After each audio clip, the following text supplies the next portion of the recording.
All aboard!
Welcome, Nano.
about done, honey.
Warning! Alien approaching! Warning!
LWO1 WeatherNet. Liftoff conditions looking pretty good. SPS is ready for launch. Ignition. Liftoff. Falcon 9 has cleared the tower.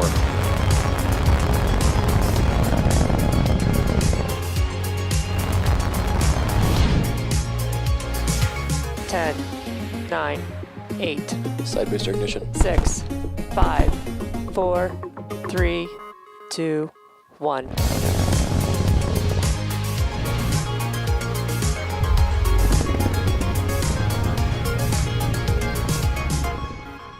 Good morning. It's Thursday, March 3rd, and you're looking at a live view of the Falcon 9 awaiting its 9:25 a.m. Eastern Time launch from Launch Complex 39A at the Kennedy Space Center.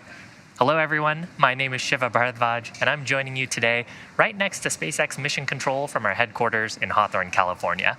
Now, we've been keeping ourselves pretty busy at SpaceX as today's launch marks our 9th launch in the past 9 weeks.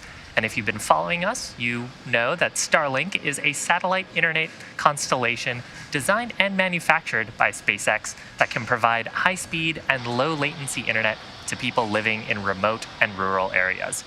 Now, you may have heard that Starlink has been activated in Ukraine to help with the internet access in that country.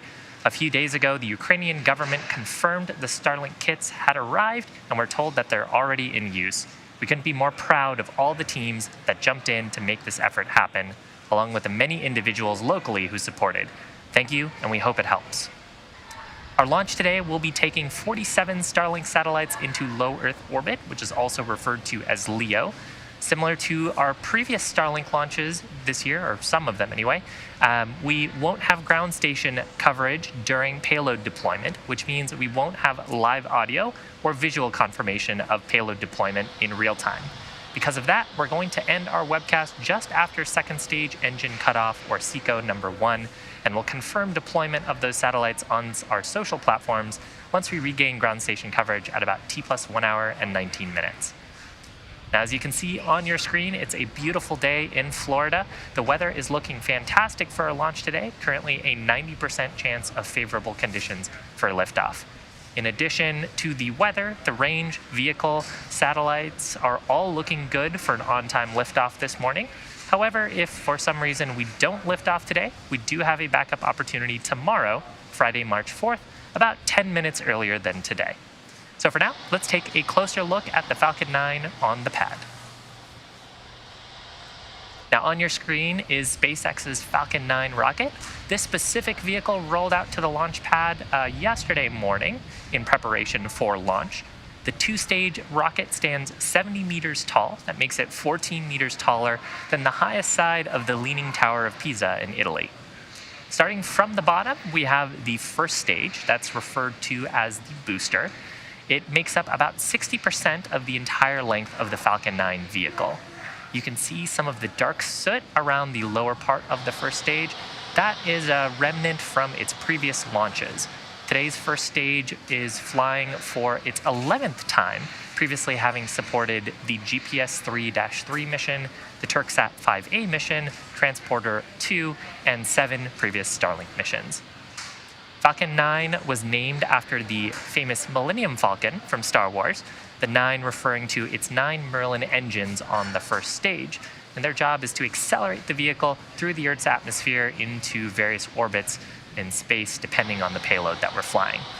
Above the first stage, we have our black carbon fiber inner stage. It's got that distinct color from the unpainted thermal protection system on the surface. This structure connects the first and second stages and houses our pneumatic pushers that are used during stage separation in flight, as well as the Merlin vacuum or MVAC engine on the second stage. Now, the white portion of Falcon 9 above that black inner stage is the second stage. After the first and second stages separate about 2.5 minutes into the flight, that second stage will ignite its Merlin vacuum engine and carry the Starlink payload into its destined orbit. The first stage will then return to planet Earth. We'll be attempting to recover it for an 11th time on our drone ship named Just Read the Instructions. Now, above the second stage is our payload fairing. That's the nose cone at the very top of the rocket. It's protecting the Starlink satellites until we get to space. About 3 minutes into the flight, once we've exited most of the Earth's atmosphere, we'll jettison those fairing halves and attempt to retrieve them once they return to planet Earth. We want to jettison those fairing halves as soon as we can because the weight of the fairing does decrease second stage performance. So once we're through the atmosphere, we don't need them on the vehicle anymore. Now you're hearing periodic rocket sounds, some pops and hissing, and some callouts on the net about propellant loading. That started at the T-minus 35-minute mark. Falcon 9 uses 2 propellants, a refined form of kerosene called RP-1, or rocket propellant 1, as its fuel, and then liquid oxygen, or LOX, as its oxidizer. The liquid oxygen is chilled well below its boiling point, so it has a much larger mass to volume ratio at that lower temperature, and that means we can load more of it onto the rocket. In addition to these 2 propellants, we also use a chemical called TTAB, that's triethyl aluminum and triethyl borane, as an ignition source. So the combustion of the rocket propellant 1 and liquid oxygen is what makes the rocket go, but it's the TTAB that ignites that mixture to kick off the combustion reactions. Now, we'll be filling liquid oxygen onto the first and second stages as close as possible to the T-minus 0 mark as possible. That's to minimize the amount of time that liquid oxygen can warm up in the tanks, allowing us to have more propellant on the vehicle in preparation for launch. And we've heard some periodic callouts here that the fuel loading is complete on the stages. Next major milestone that you'll see will be related to the transporter erector, or the TE. That's that truss structure to the left of the second stage. In preparation for the transporter erector, you can see that the TE clamps right below the payload fairing have started to open. Shortly after, we'll see the transporter erector structure begin to pull away from the rocket slightly, and then closer to T-minus 0, we'll see the Strongback fully retract, the TE fully retract away, clearing the way for Falcon 9 to lift off from the pad. Now, the TE is a structure that provides liquids, gases, and electrical connections to the second stage. It also provides air conditioning to the payload. And you can see on your screen that it's starting to retract away from the second stage. Now, at this point in the mission, the first and second stages are almost completely loaded with propellants. Fuel loading is complete. Coming up in about 10 seconds, we'll hear a call out for liquid oxygen loading complete on the first stage, followed about a minute after by liquid oxygen loading complete on the second stage.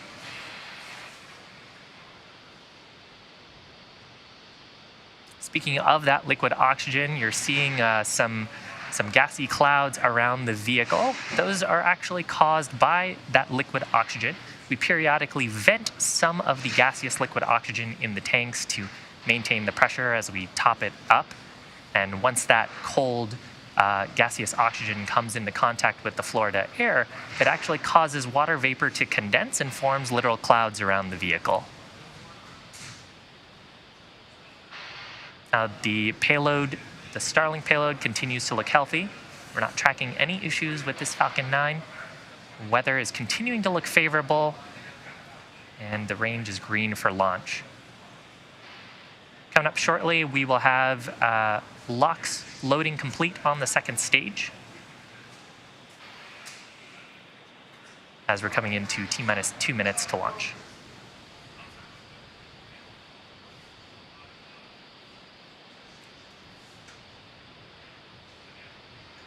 Now, shortly after LOX loading completes on the second stage, we will also see venting from the transporter erector. Call it there, indicating that propellant loading is complete in preparation for today's launch. Now, there's that venting from the transporter erector. As I mentioned earlier, it provides the fluids and gases to the vehicle. So as we're preparing for launch, we clear out those gases from the transporter erector.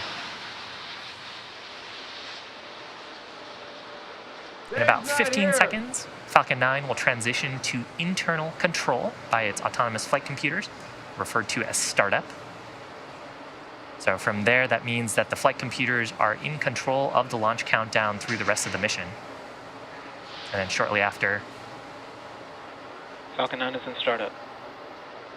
So with that, Falcon 9's autonomous flight computers in control, just awaiting final pull from the launch director.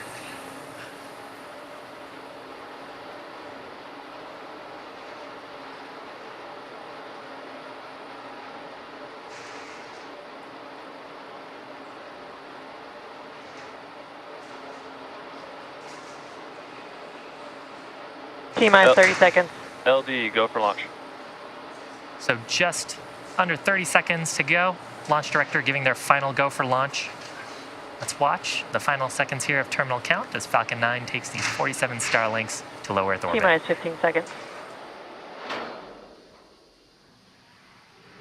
10, 9, 8, 7, 6, 5, 4, 3, 2, 1, 0. Ignition and liftoff.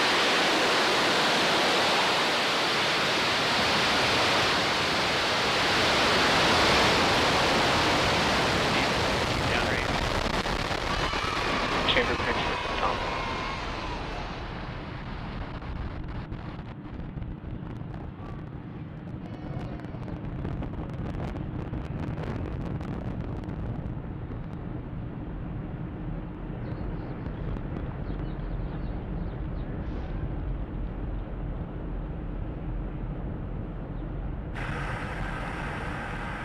T plus 40 seconds into flight, Falcon 9 lifting off from Space Launch Complex 39A at the Kennedy Space Center. Power and telemetry nominal. Carrying 47 Starlink satellites to low Earth orbit.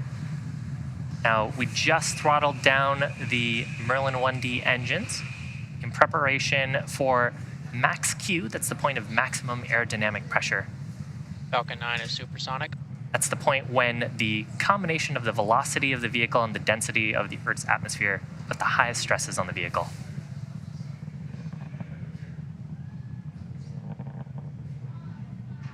Max Q. So with that, we are through the point of maximum aerodynamic pressure. Stresses on the vehicle will continue to decrease as we continue up to orbit. We've got 3 events happening in quick succession. First of those will be main engine cutoff, or MECO, followed by stage separation, and then second engine start number 1, or SES1. Main engine cutoff is where all 9 of the Merlin 1D engines will shut down to slow down the vehicle in preparation for stage separation. That's where the first and second stages will separate using those pneumatic mechanisms in the interstage. Right after stage separation, the first stage will be making its way back to Earth for landing. And we will be attempting to recover the first stage today on a drone ship stationed out in the Atlantic named Just Read the Instructions. Vehicle is following a nominal trajectory. Now, while that's happening, stage 2 will continue on its journey with the third event. That's second engine start number 1, or SES1. It'll start its Merlin vacuum engine and take those Starlink satellites to orbit. It's coming up, just a few seconds. MECO, main engine cutoff, followed by stage SEP, and then SES1.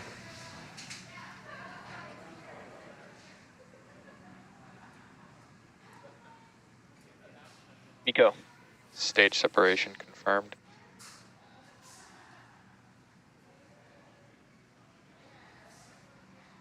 Now we'll see pretty shortly here fairing deployment as well. And second engine stage startup. Fairing separation confirmed. So there on the right-hand side of your screen, those Starlink satellites seeing space for the first time. There's a shot of the Merlin vacuum. You can actually see the fairing halves heading back to planet Earth. And on the left-hand side of your screen, you can see the first stage deploying its grid fins. Both vehicles continue to follow nominal trajectories. Just a quick note on the fairing halves today. One of those is flying for its 3rd time. The other is flying for its 4th. And we will be attempting to recover both halves today using our recovery vessel named Bob. Now, stage 2 is continuing to its target orbit.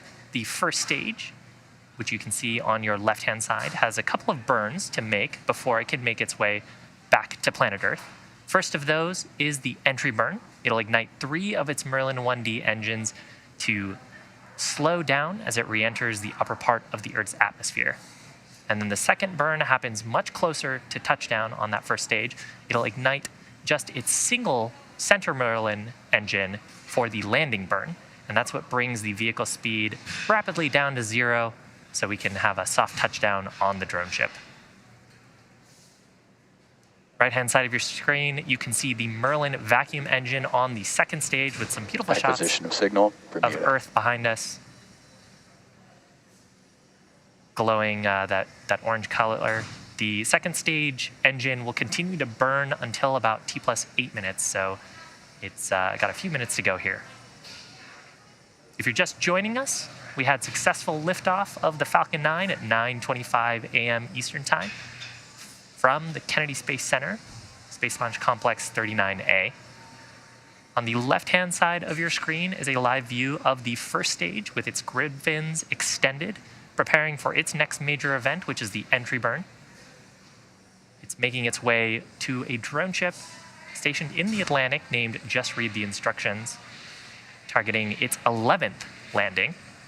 On the right-hand side of your screen is the second stage, carrying 47 Starlink satellites into an intended drop-off orbit.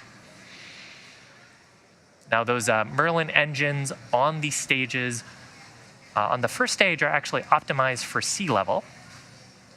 They achieve about 190,000 pounds of thrust during ascent, so during this portion of the mission, and now for descent, a similar amount of thrust.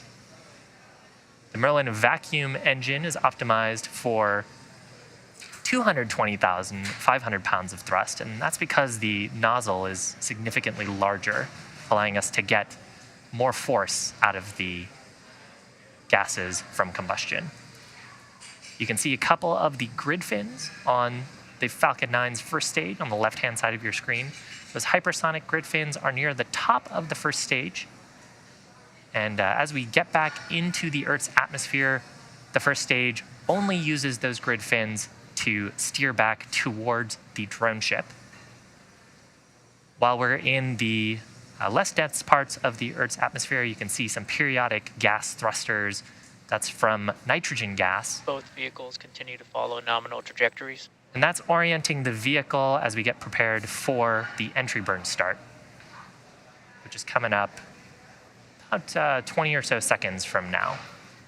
During entry burn, we'll ignite 3 of the Merlin 1D engines on the first stage to slow down the vehicle as we start to hit the denser parts of the Earth's atmosphere.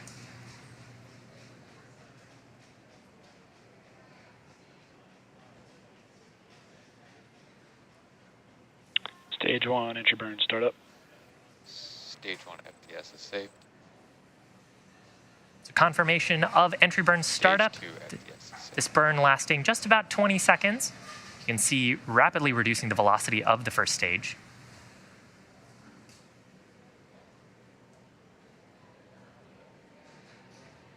Stage 1, entry burn, shutdown. So confirmation of shutdown of the entry burn. From here, the grid fins are going to play a more and more important role as we enter into the thicker parts of the Earth's atmosphere.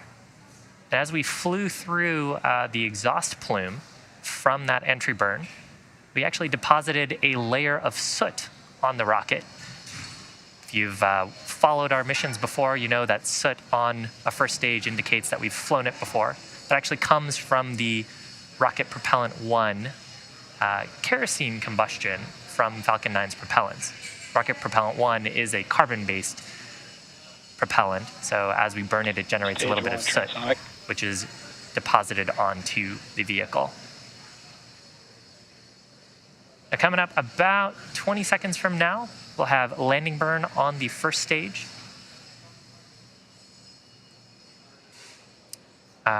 We may not have video confirmation of that part of the mission, so I'll try to give callouts if I can hear them on the nets. And simultaneously, so there's callout there for the landing burn start. Simultaneously, during the landing burn, the landing legs will deploy on the first stage for hopefully a soft touchdown, and then the second stage, which we have on our screen, should also complete its first burn. Stage 1, landing leg deploy. So 4 landing legs deployed on the first stage, confirmed by the ground control team. Stage 1 landing confirmed. And confirmation, 11th successful landing of that first stage. MECO. 26th overall landing on Just Read the Instructions. Here you can see a shot there. We also had a call out. Nominal orbit insertion. 2 callouts there on the second stage, confirmation of second engine cutoff and a nominal orbit, which means those Starlink satellites are right where they want to be for the upcoming payload deployment. Now, those 47 Starlink satellites are scheduled to be deployed about an hour from now. However, we won't have live audio or visual coverage of the payload deployment due to a lack of ground station coverage at the scheduled time. We will regain signal with our ground station at about T+1 hour and 19 minutes. So for those of you interested, we'll keep the audio-only countdown nets up on our YouTube channel, and we'll confirm successful payload deployment on our social media channels. So with that and this awesome shot of the first stage, we're going to bring today's webcast coverage to a close. Our team at SpaceX would like to thank the Range and the Federal Aviation Administration for supporting today's mission. We also want to take some time to thank our viewers and all of our Starlink customers for using our service at this time. For more information on Starlink, or if you're interested in signing up for service, head on over to starlink.com. Thanks for joining us, and we'll see you again real soon.